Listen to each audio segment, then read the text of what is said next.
कश्मीर में हुए घातक हमले में 2 दर्जन से ज्यादा पर्यटकों की मौत के बाद भारत और पाकिस्तान के बीच तनाव चरम पर है। भारत ने इस हमले के दोषियों के खिलाफ कठोर परिणाम भुगतने की चेतावनी दी है। पीएम मोदी ने बिहार की रैली में कहा कि भारत दोषियों को मिट्टी में मिला देगा। आज भी मन की बात में उन्होंने जोरदार तरीके से इस बात को दोहराया कि पहलगाम के पीड़ितों को न्याय मिलेगा और मिलकर रहेगा। दोनों देशों के पास परमाणु हथियार होने के कारण दुनिया इस पर करीब से नजर रखे हुए है। आगे जो कुछ भी होगा वो दक्षिण एशिया के भविष्य को आकार दे सकता है, लेकिन सवाल ये है कि भारत जवाबी कार्रवाई कब करेगा और उसकी इंटेंसिटी क्या होगी।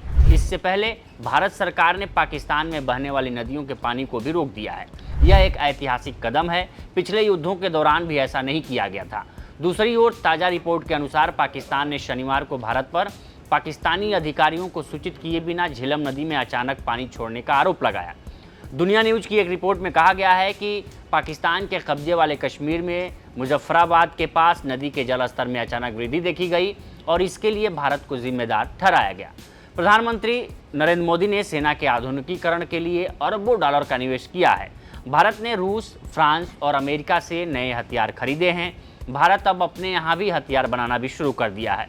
भारत ने अब रूसी निर्मित मिसाइल रक्षा प्रणाली तैनात कर दी है। फ्रांसीसी राफेल लड़ाकू विमानों को शामिल कर लिया है और युद्धपोतों तथा ड्रोनों का स्थानीय उत्पादन बढ़ा दिया है। न्यूयॉर्क टाइम्स की रिपोर्ट के मुताबिक इन सबके बावजूद विशेषज्ञों का कहना है कि भारत को अभी भी एक लंबा रास्ता तय करना है। भारत को एक अन्य प्रतिद्वंदी चीन से भी दबाव का सामना करना पड़ रहा है। 2020 में घातक सीमा संघर्ष के बाद से भारत को संभावित 2 मोर्चों पर युद्ध के लिए तैयार रहना पड़ा है। न्यूयॉर्क टाइम्स की रिपोर्ट के मुताबिक विशेषज्ञों का कहना है कि भारत पूर्ण पैमाने पर युद्ध के बजाय एक छोटे लक्षित हमले का विकल्प चुन सकता है, ताकि अभी भी विकसित हो रही सेना को जोखिम में न डाला जा सके। भारत संभवतः सीमा के पास हवाई हमले या विशेष अभियान जैसे सटीक कम जोखिम वाली प्रतिक्रिया पर विचार कर रहा है। ऐसी कार्रवाई जो पूर्ण पैमाने पर युद्ध को भड़काए बिना एक असरदार कार्रवाई का संदेश दे।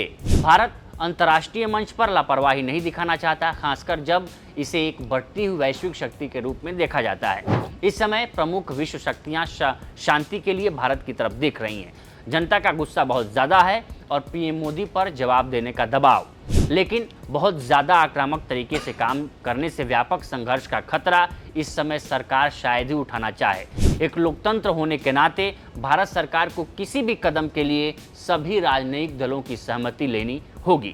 भारत पहले से ही उत्तरी सीमा पर चीन से निपट रहा है। सैन्य योजनाकारों की माने तो भारत चीन और पाकिस्तान के संबंधों की गहराई का आकलन करके ही कोई कार्रवाई करेगा।